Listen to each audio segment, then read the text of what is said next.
yang kedua adalah akhlak kepada Allah Subhanahu wa taala, kemudian yang ketiga adalah akhlak kepada Rasulullah Shallallahu alaihi wasallam, kemudian yang keempat adalah akhlak kepada manusia dan juga lingkungan. Nah, kita mulai sesi pertama, teman-teman yang kami banggakan. Pembahasan tentang akhlak selalu dimulai kemudian dengan pengertian. Jadi jika orang kemudian salah dalam memahami sesuatu atau orang salah mendefinisikan sesuatu, maka sesungguhnya orang tersebut telah melakukan separuh kesalahan. Jadi selalu berangkat dari definisi. Maka pengertian ini harus kita pahami di awal bahwa maksud ketika kita menyebut kata akhlak, maka kita sudah memiliki worldview, cara pandang yang sama terkait apa yang dimaksud dengan akhlak. Nah, pertama-tama pembahasan tentang akhlak. Akhlak ini adalah kata yang biasa kita pakai di Indonesia, tetapi sesungguhnya berasal dari bahasa Arab. Jadi kata aslinya adalah berbahasa Arab dari kata khuluq, kholaqa itu. Kalau kholaqa itu kan mencipta. Kemudian yahluku itu menciptakan. Kemudian khalik itu sang pencipta. Kemudian makhluk itu yang diciptakan. Kalau akhlak itu adalah hubungan antara yang diciptakan atau yang dengan yang menciptakan. Jadi adanya akhlak itu karena adanya khalik dan adanya makhluk, kan begitu. Nah, namun demikian akhlak dalam pengertian bahasa Indonesia itu dimaknai dengan tingkah laku, perangai, atau tabiat. Jadi kita perilaku gitu saja. Jadi perilaku itu adalah akhlak. Gitu. Karena disebut perilaku itu berarti dilaksanakan sudah menjadi kebiasaan. Jadi kebiasaan itu berarti akhlak. Nah, baik.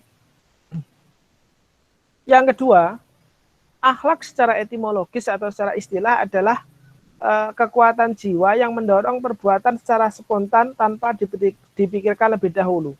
Jadi teman-teman, suatu perbuatan atau perilaku manusia disebut akhlak itu manakala perilaku tersebut dilakukan tanpa ada proses berpikir terlebih dahulu.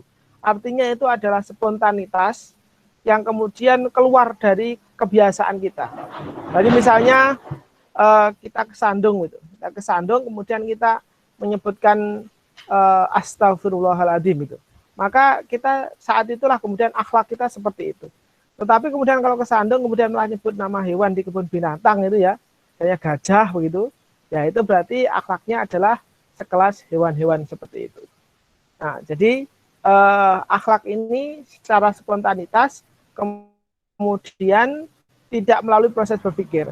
Jadi tidak bisa dibuat-buat. Akhlak itu tidak bisa dibuat-buat. Murni datang dari dalam jiwa manusia.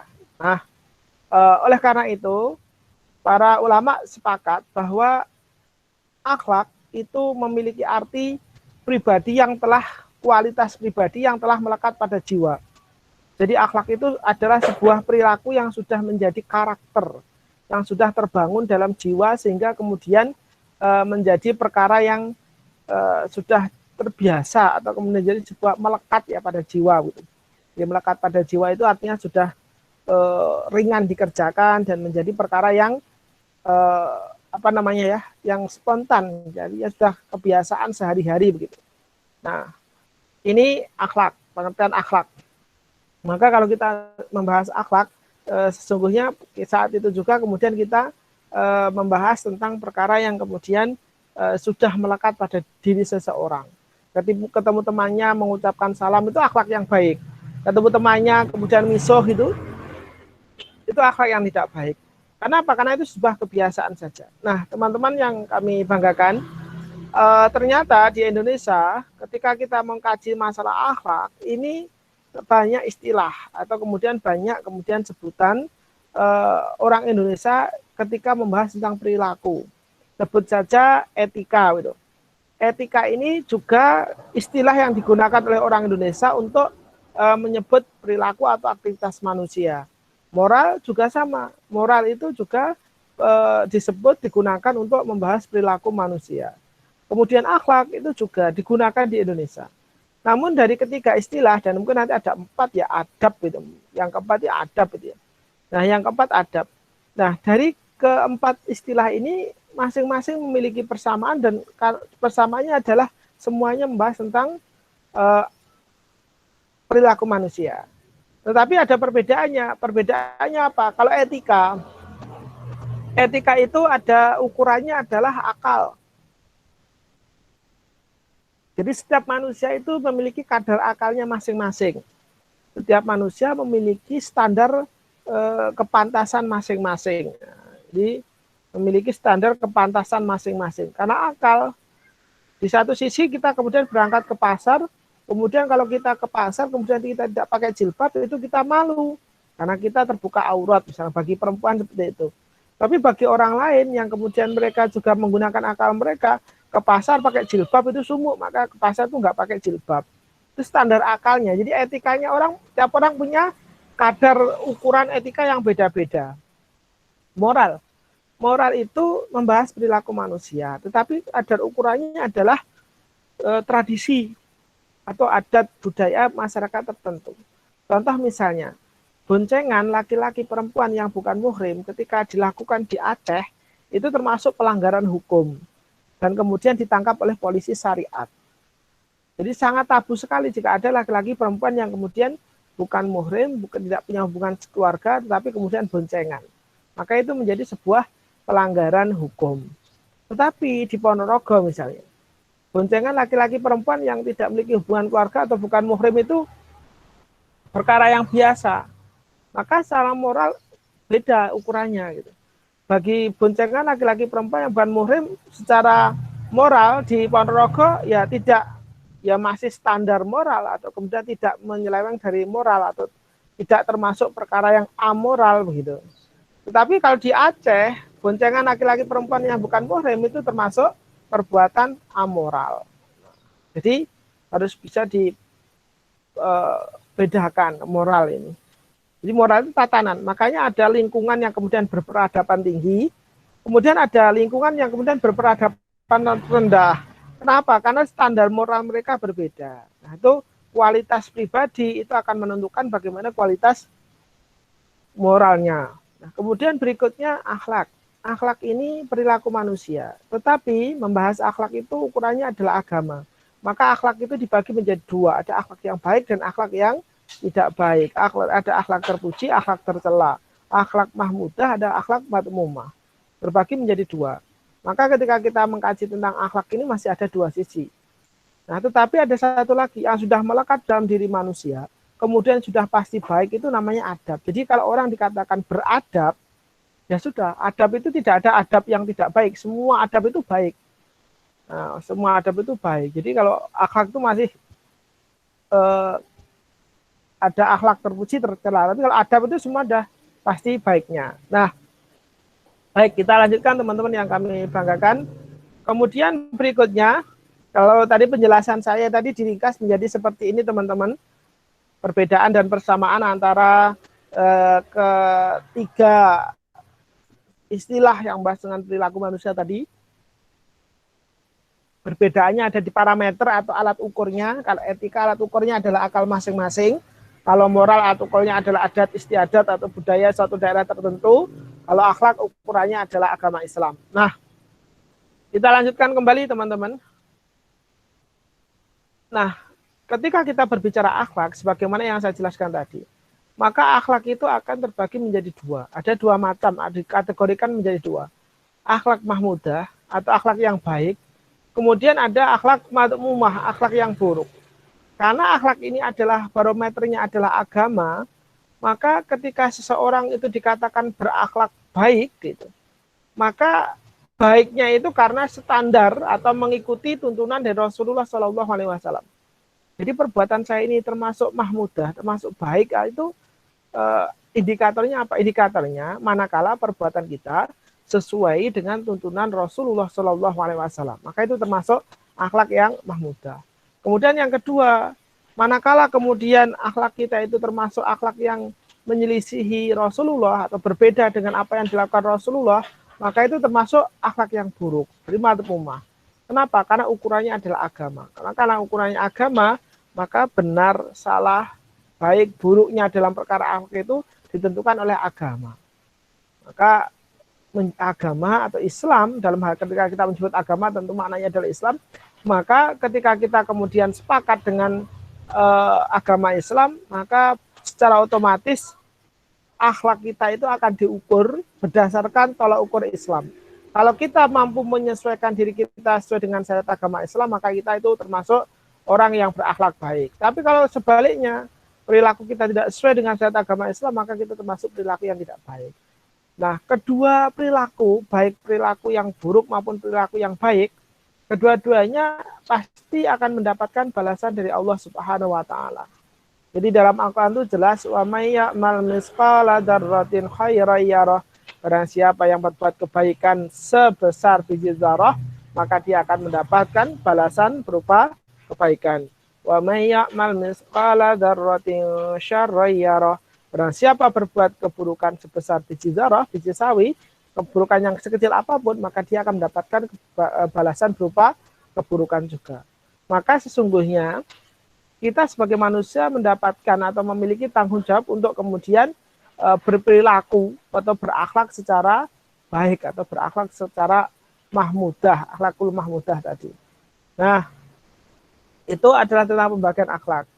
Maka dalilnya yang kita bahas tadi ada di dalam Al-Quran, surat Al-Zalzalah ayat 7 dan ayat 8. Maka siapapun yang kemudian mengerjakan kebaikan, baik itu kebaikan yang berupa mengerjakan perintah Allah, maupun kebaikan yang berupa menjauhi larangan Allah. Kita menjauhi zina itu juga merupakan kebaikan. Kita kemudian mengerjakan sholat berupa kebaikan. Jadi kebaikan itu bentuknya ada mengerjakan ketaatan, ada meninggalkan larangan. Nah, berikutnya teman-teman yang kami banggakan, ketika kita berbicara akhlak begitu, maka kita akan dapat melihat bahwa akhlak ini adalah menjadi tujuan utama atau kemudian visi dari diutusnya Rasulullah Shallallahu Alaihi Wasallam. Maka dalam Al-Quran itu dijelaskan, A'udzubillahi minasyaitonirrajim, laqad kana lakum fi Rasulillahi uswatun hasanah. Dan telah ada dan telah kami anugerahkan kepada Rasulullah suri teladan yang baik. Kemudian Rasulullah dalam hadis juga menyebutkan inna ma bu'ista liutamima makarimal akhlak. Saya diutus oleh Allah untuk menyempurnakan akhlak manusia. Menyempurnakan akhlak ini artinya apa? Artinya adalah bahwa sebelum Nabi Muhammad SAW diutus, orang-orang di dunia, khususnya orang-orang Arab jahiliyah, itu sudah memiliki akhlak. Nah, akhlak mereka itu ada yang baik, ada yang buruk. Tetapi akhlak mereka karena mereka tidak punya agama, maka akhlak mereka itu bersifat tidak baik semua, gitu. Maka kemudian ketika datang Rasulullah SAW menyempurnakan akhlak itu. Perilaku-perilaku yang sebelumnya tidak berdasar agama, kemudian baik dan kebermanfaatan menjadi baik. Apa contohnya? Orang Arab itu memiliki karakter yang sangat dermawan ketika menjamu tamu. Maka itu sungguh luar biasa. Yang kedua, orang Arab itu orang yang sangat kuat kekeluargaannya. Loyalitas pada kekeluargaan itu sangat besar. Sehingga ketika ada salah satu anggota keluarga atau bani yang kemudian dilukai oleh orang lain, ya satu keluarga besar itu akan berperang membela anggota keluarganya. Nah, begitu. Kemudian Rasulullah juga kemudian diutus sebagai rahmat kepada seluruh alam. Rahmatan lil alamin. Inna arsalnaka illa rahmatan lil alamin. Dan tidaklah aku diutus melainkan untuk rahmat seluruh alam. Nah, rahmat seluruh alam. Artinya apa? Artinya bahwa Nabi dan syariat Islam khususnya itu menjadi syariat yang sempurna. Jadi ketika kita menjalankan syariat agama Islam itu orang non-muslim itu mereka juga akan hidup dengan tenang. Kenapa? Karena orang Islam itu mengatur kehidupan bagaimana seorang muslim dengan orang yang non-muslim juga. Sehingga kemudian terbangun ke perilaku atau rahmat bagi seluruh alam. Jangan dikira ketika kemudian kita menerapkan syariat agama Islam itu kemudian kita akan kehilangan teman-teman kita akan kehilangan kolega kita akan kehilangan follower gitu anak sekarang ya, kehilangan follower kita dan sebagainya. Tidak. Kenapa? Ketika kita menjalankan syariat agama Islam sesungguhnya kita sudah memantapkan diri kita untuk menjadi pribadi yang istiqomah di dalam syariat agama Islam. Nah, yang ketiga, visi Rasulullah Shallallahu Alaihi Wasallam itu adalah bertauhid kepada Allah, menjadikan manusia untuk beriman dan bertakwa kepada Allah Subhanahu Wa Taala. Nah, teman-teman yang kami banggakan, jadi pada intinya Rasulullah Shallallahu Alaihi Wasallam, Nabi terakhir yang diutus oleh Allah Subhanahu Wa Taala itu, tugas utamanya adalah menyempurnakan akhlak manusia. Oleh karena itu penting sekali urgensi akhlak itu sudah tidak bisa diragukan lagi. Nah, teman-teman, kita lanjutkan. Nah, terkait dengan akhlak, sebagai Rasulullah Shallallahu Alaihi Wasallam sebagai teladan kita, maka kita juga perlu untuk kemudian mengkaji tentang bagaimana akhlak itu hadir atau seseorang bisa disebut akhlak gitu. Maka perilaku kita yang kemudian bisa disebut akhlak itu manakala ada beberapa syarat, ada 2 syarat. Yang pertama itu dilakukan secara spontan. Jadi tidak melalui pemikiran. Ya saat itu juga yang keluar dari kita apa, maka itu termasuk akhlak kita sebetulnya. Jadi kalau kita mempersiapkan diri, kita mengatur diri itu tidak termasuk akhlak kita. Kemudian akhlak itu dilakukan terus-menerus sehingga sudah menjadi kebiasaan, menjadi tradisi, menjadi habit, ya begitu. Itu adalah syarat dari akhlak. Contohnya apa? Contohnya sholat sunnah. Jika sholat sunnah itu sudah menjadi akhlak kita, maka sholat sunnah itu sudah secara spontan ketika datang waktu sholat, ya kita sholat. Kemudian itu sudah rutin kita kerjakan. Begitu juga dengan sedekah. Ketika sedekah, baca Quran, zikir, itu juga akan menjadi akhlak manakala kita kerjakan secara spontan dan terus-menerus. Nah, beratnya untuk akhlak ini, kenapa akhlak ini berat dilakukan oleh umat Islam? Karena memang yang berat itu bukan ilmunya, tetapi yang berat itu adalah membiasakan dan mengistiqomahkan untuk melakukan hal tersebut. Contoh saja misalnya adalah ketika kita kemudian mengetahui bahwa mencontek itu adalah perkara yang haram, maka sungguh tidak ada penolakan sama sekali dalam diri kita. Dan kita mengamini, mengiyakan bahwa mencontek itu haram. Tapi apakah kemudian tidak mencontek itu sudah menjadi sebuah kebiasaan kita? Tentu tidak semua orang yang tahu bahwa mencontek itu haram, semuanya berlepas dari mencontek. Ada juga yang tetap mencontek. Nah, itulah yang kemudian menjadi berat bagi kita untuk kemudian mencerminkan atau kemudian mengamalkan akhlak yang terpuji. Nah, teman-teman yang kami banggakan, dalam kita berperilaku, sebelum kemudian kita berperilaku baik kepada manusia, maka berperilaku baik kepada Allah Subhanahu Wa Taala, berakhlak kepada Allah Subhanahu Wa Taala itu menjadi sebuah garansi atau prioritas dalam hidup kita. Jadi akhlak itu kan perilaku, interaksi. Maka ketika akhlak kepada Allah, maka interaksi kita kepada Allah. Interaksi kita kepada Allah itu disebut dengan istilah ibadah. Maka ketika kita kemudian kepada Allah Subhanahu Wa Taala ini harus kemudian memiliki akhlak yang baik, akhlak yang benar. Bagaimana akhlak yang baik kepada Allah? Satu, membenarkan berita yang datang dari Allah Subhanahu Wa Taala. Jadi ketika Allah Subhanahu Wa Taala berfirman di dalam Al-Quran, maka kita wajib untuk mempercayainya. Kita tidak boleh ragu, tidak boleh bimbang ketika datang berita yang dari Allah Subhanahu Wa Taala.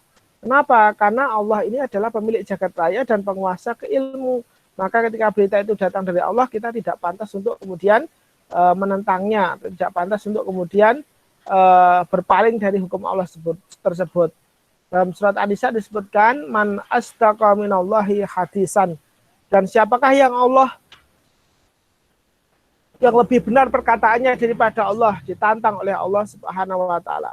Jadi akhlak yang pertama kepada Allah Subhanahu Wa Taala adalah kita membenarkan apa yang datang dari Allah Subhanahu Wa Taala. Kita tidak boleh kemudian membenarkan apa yang kemudian kita suka dan tidak membenarkan apa yang kita tidak suka. Misalnya laki-laki kemudian ketika Allah Subhanahu Wa Taala menyampaikan bahwa merokok itu haram, maka ya rokok itu haram. Jangan kemudian itu haram, itu kan aturan Allah. Ya aturan saya kan rokok tetap enak. Nah, perkara ini tidak benar. Begitu tidak benar. Yang kedua adalah kepada Allah kita menerima hukum-hukum Allah yang telah ditetapkan dan mengamalkannya. Nah, tidaklah seorang sepantasnya menolak hukum Allah. Apabila ia menolak hukum Allah, maka ia termasuk orang yang ingkar kepada Allah. Orang yang ingkar itu nanti lama-lama menjadi kafir gitu. Nah, kemudian dia sombong. Dia menjadi orang yang sombong dan menolak atau menyepelekan orang yang mengamalkan perintah Allah Subhanahu wa taala. Yang ketiga, akhlak kita kepada Allah adalah menerima takdir Allah dengan sabar dan tawakal.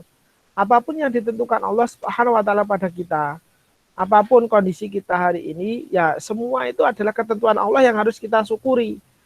Kalau kita kemudian tidak mampu bersyukur, maka dalam menjalankan kita kemudian bersabar. Maka dalam menerima ketentuan Allah yang berupa kebaikan maupun ketentuan Allah yang berupa keburukan bagi kita, maka semuanya adalah pemberian Allah dan semuanya kita kembalikan kepada Allah Subhanahu wa taala. Artinya jika kita diberikan kecukupan, maka kecukupan itu kita gunakan untuk beriman dan bertakwa kepada Allah.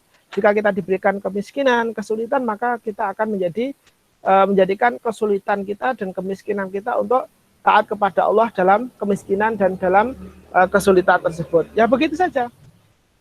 Sehingga semuanya akhlak kita pada Allah. Jadi itulah 3 akhlak kepada Allah. Lalu kedua, akhlak kepada Rasulullah. Kalau kita berbicara pada Rasulullah, Rasulullah adalah manusia yang paling tinggi derajatnya di sisi Allah Subhanahu wa taala. Rasulullah adalah orang yang paling berhak kita cintai setelah Allah Subhanahu wa taala. Yang kita taati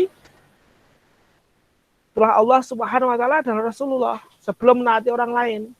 Maka yang pertama, akhlak kita kepada Rasulullah adalah mentaati Rasulullah.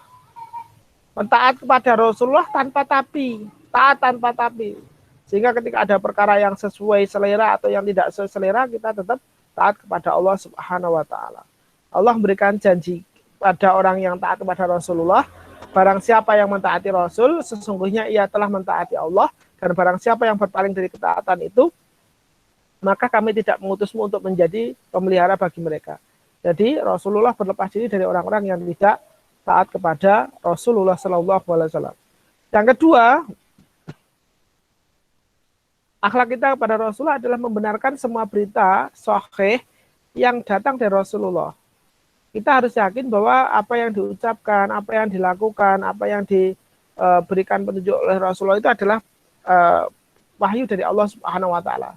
Sehingga kita tidak berpikir bahwa Nabi Muhammad itu adalah ahli sihir dan lain sebagainya. Maka apa yang dilakukan, apa yang diperintahkan Rasulullah itu karena wahyu dari Allah, maka itu harus kita yakini kebenarannya. Nah, kemudian berikutnya ketiga, akhlak kita kepada Rasulullah SAW yang ketiga adalah mendahulukan perkataan Rasulullah SAW atas perkataan manusia dan membatasi diri beramal sesuai dengan sunnahnya. Yang ketiga itu adalah memprioritaskan Rasulullah dalam hidup kita. Dan bahkan kita dilarang untuk mengadakan ibadah, membuat ibadah, atau kemudian melakukan ibadah yang tidak ada tuntunan dari Rasulullah SAW. Rasulullah itu bersabda, "Menamila amalan laisa alaihi amruna fahuwa radun." Barang siapa yang beramal yang tidak ada tuntunan dariku, maka amal itu termasuk tertolak. Nah, yang keempat, mencintai ulama, mencintai sahabat, tabi'in, dan tabi'ut tabi'in. Kenapa mencintai ulama? Kenapa mencintai sahabat? Karena sahabat adalah orang yang dekat dengan Rasul dan dekat dengan Allah. Jadi kita tidak hanya mencintai Allah dan Rasulnya, tapi mencintai orang-orang yang senantiasa dekat dengan Allah dan Rasulnya. Itulah akhlak kita kepada Rasulullah yang keempat. Yang kelima adalah beramal hanya dengan tuntunan Rasulullah SAW. Saking cintanya, maka kita memperlakukan sesuatu, melakukan sesuatu, menentukan pilihan atas semua perkara kehidupan kita dasarkan kepada bagaimana Rasulullah SAW mencontohnya. Nah, itulah yang kedua. Adapun yang ketiga, teman-teman yang semoga dirahmati Allah, yang ketiga adalah akhlak pribadi seorang muslim. Nah, sebagai seorang muslim tentu kita setidaknya ada 10 akhlak dalam diri sendiri yang kemudian hendaknya melekat dan dijiwai sehingga nanti spontanitas akan muncul, kemudian tanpa berpikir sudah muncul perilaku yang sudah menjadi kebiasaan ini. Apa saja itu? Yang pertama adalah jujur, adalah sidik gitu. Sidik. Baik. Maaf, kita lanjutkan dulu ini ya. Yang pertama jujur. Jujur atau dalam bahasa Arab sidik, bahasa Inggrisnya adalah honesty, dapat diartikan adalah kesesuaian atau keselarasan antara apa yang disampaikan dengan apa yang dilakukan, kenyataan yang ada. Artinya ini adalah sebuah kejujuran itu adalah mengatakan apa yang benar. Baik benar itu yang bersifat menyenangkan atau benar yang bersifat pahit atau tidak menyenangkan. Jadi jujur yang pertama. Yang kedua percaya diri. Seorang muslim hendaknya percaya diri. Dia merendahkan hati atau diri tanpa harus menghinakannya. Artinya tawadhu. Dia tawaduk kepada Allah, rendah diri tetapi kemudian dia tidak merendahkan kepada manusia, rendah hati ya. Kemudian berikutnya yang ketiga adalah menghargai waktu, tertib, disiplin dan lain sebagainya. Islam sangat mementingkan bagaimana seorang itu tepat waktu. Maka setiap waktu itu menjadi sangat berharga. Bahkan Allah Subhanahu wa taala bersumpah atas nama waktu dalam surat Al-Asr, wal asr itu, demi waktu. Kemudian yang keempat adalah bekerja keras. Bekerja keras atau kemudian dalam bahasa Arabnya disebut hubbul amal, cinta pekerjaan, excellent itu dalam bahasa Inggrisnya. Maka bekerja keras itu adalah karakter atau akhlaknya seorang muslim. Maka seorang muslim itu pantang untuk bermalas-malasan, pantang untuk kemudian menyerah. Maka dia harus bekerja keras. Nah, yang kelima adalah berpikir positif. Dalam bahasa Islamnya disebut husnudon, positive thinking, berpikir positif. Allah Subhanahu wa taala melarang kita untuk berpikir negatif. Allah mengajarkan kita untuk berpikir yang positif. Nah, kenapa? Karena berpikir positif itu akan melahirkan amal yang berpositif. Bagaimana caranya supaya kita mampu untuk berpikir positif dalam hidup kita? Yang pertama adalah kita ini husnudon kepada Allah dulu. Artinya kita berpegang kepada Allah Subhanahu wa taala. Yang kedua adalah optimis dengan kebaikan dan menjauhkan diri dari pesimis dan merasa sial. Tidak ada kesialan bagi orang yang kemudian berpikir positif. Yang ketiga adalah menyikapi hidup dengan tenang, yaitu setelah kita membuat perencanaan, kemudian memaksimalkan usaha, kemudian menempuh berbagai cara dalam pelaksanaannya, setelah itu kita tawakal, kita serahkan pada Allah Subhanahu wa taala. Yang keempat, selalu ingat kepada Allah jika menghadapi kesulitan maupun mendapat kesenangan. Syukur manakala senang, kemudian sabar manakala susah. Kemudian mencari sisi positif dari orang lain. Nah, mencari kebaikan orang lain. Kita sibuk untuk mencari kebaikan orang lain, bukan sebaliknya, sibuk mencari aib orang lain. Kemudian gunakan kalimat dan ungkapan yang lemah lembut. Kata-kata kita itu akan kemudian mensugesti kita dan akan menjadi doa bagi kita. Fokus pada unsur-unsur positif dalam kehidupan. Kita fokus untuk mengerjakan perkara yang positif. Kita fokus untuk melihat hal-hal yang positif dan lain sebagainya. Ada sebuah riwayat dari Buya Hamka, seorang ulama di Indonesia. Dia Buya Hamka pernah ditemui oleh salah seorang koleganya, kenalannya itu dengan maksud untuk menghina Arab, orang Arab gitu. Kolega atau kenalan Buya Hamka mengatakan, Buya, saya prihatin karena saya kemarin ke Mekah, saya ke Arab, dan di Arab saya melihat banyak para pelacur di sana. Kemudian Buya Hamka tidak lantas kemudian kaget atau kecewa. Buya Hamka kemudian dengan menjawab, wah kalau begitu saya kemarin juga ke Amerika, tapi di Amerika saya menemukan banyak orang-orang yang soleh, bahkan perempuannya di sana pakai jilbab. Gitu. Apa maksudnya? Maksudnya adalah kita ini akan dipertemukan dengan orang sesuai dengan persangkaan hati kita, sesuai dengan isi hati kita. Nah, kemudian berikutnya, agar kita bisa berpikir positif adalah jangan jadikan masalah menguasai diri kita. Segera selesaikan masalah, segera kembalikan masalah pada Allah Subhanahu wa taala. Memanfaatkan humor, sering kemudian kita bercanda dengan baik, tidak berlebihan tapi ya bercanda sesuai dengan nurusan agama Islam. Kemudian berolahraga secara teratur ternyata juga akan meningkatkan daya pikir positif kita. Nah, berikutnya yang keenam adalah menjaga harga diri. Harga diri itu adalah bagaimana orang lain akan memandang dan melihat diri kita. Sebagai seorang muslim yang beriman dan bertakwa, kita ini adalah harga diri kita tinggi karena kita ini adalah hamba dari Allah Subhanahu wa taala. Nah, berikutnya yang ketujuh, mandiri. Mandiri. Mandiri itu adalah bahwa Allah Subhanahu wa taala ketika menciptakan kita, menghidupkan kita itu sudah dipastikan bahwa kita itu akan mampu hidup di dunia ini dengan sesuai ketentuan Allah Subhanahu wa taala.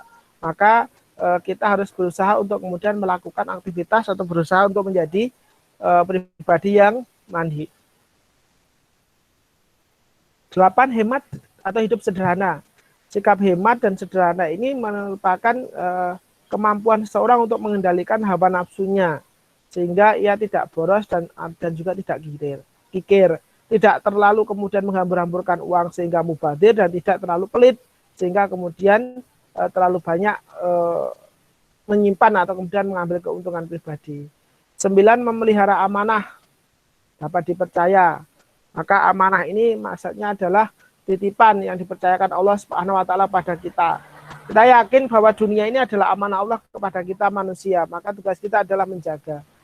Yang terakhir, akhlak kita sebagai seorang muslim adalah bersyukur kepada Allah Subhanahu wa taala. Bersyukur ini adalah bagian dari akhlak. Manakala seorang mampu bersyukur, maka hidupnya akan tenang, hidupnya akan bahagia karena mampu bersyukur. Bahagianya seseorang itu karena ia mampu bersyukur pada Allah Subhanahu wa taala. Nah, teman-teman yang kami banggakan, apakah itu adalah bagaimana akhlak kita terhadap diri sendiri. Nah, yang terakhir, tema hari ini adalah tentang lingkungan kita. Bagaimana akhlak kita terhadap lingkungan dan juga dengan orang lain. Pertama, ketika bertemu dengan orang lain atau akhlak kita pada orang lain itu dalam sebuah hadis yang pendek, di samping banyak lagi akhlak-akhlaknya, akhlak yang 6 akhlak pokok yang kemudian harus kita terapkan dalam kehidupan kita bersama, bersosial dengan sama muslim adalah yang pertama, jika berjumpa dengan sama muslim, ucapkan salam. Ucapkan salam. Kebaikan ada pada orang yang lebih dulu mengucapkan salam. Siapa yang harus mengucapkan salam lebih dulu? Ketika bertemu dua orang tua dan orang muda, maka orang muda yang kemudian disunahkan untuk mengucapkan salam dulu. Ketika ada orang sedikit dan orang banyak, maka orang sedikit juga yang diperintahkan untuk mengucapkan salam lebih dulu. Ketika ada orang berjalan dan duduk, maka yang berjalan disunahkan untuk salam dulu.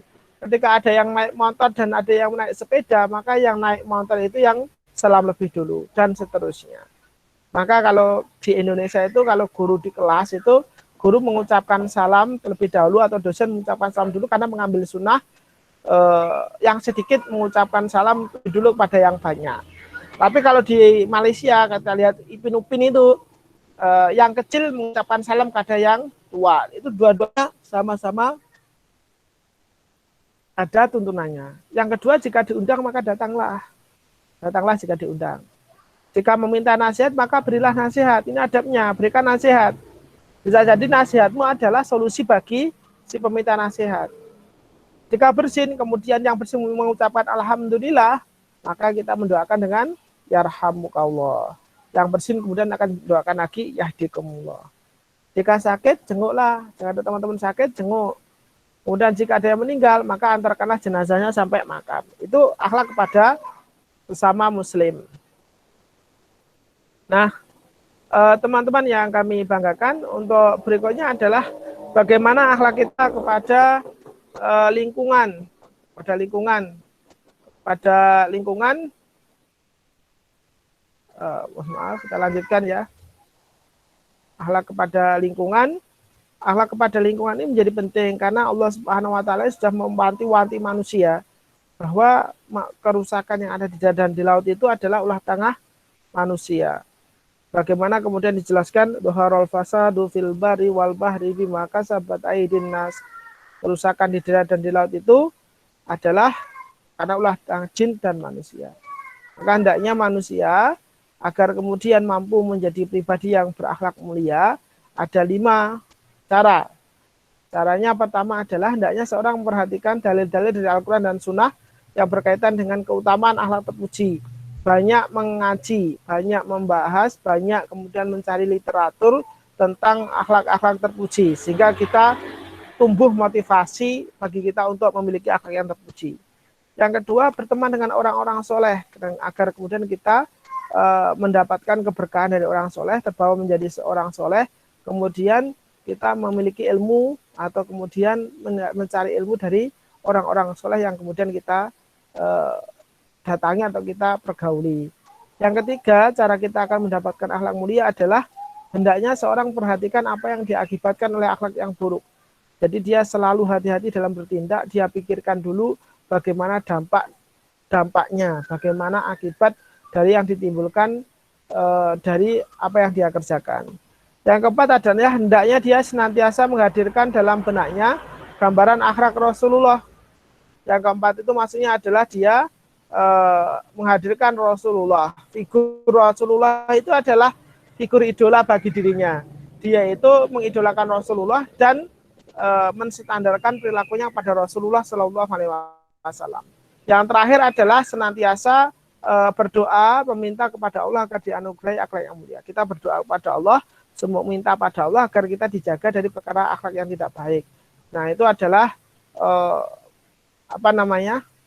cara atau tips bagaimana kemudian kita mendapatkan akhlak yang baik, memiliki perilaku yang baik dan juga memiliki tabiat yang baik, baik kepada Allah, baik kepada Rasulullah, baik kepada sesama dan juga baik kepada lingkungan.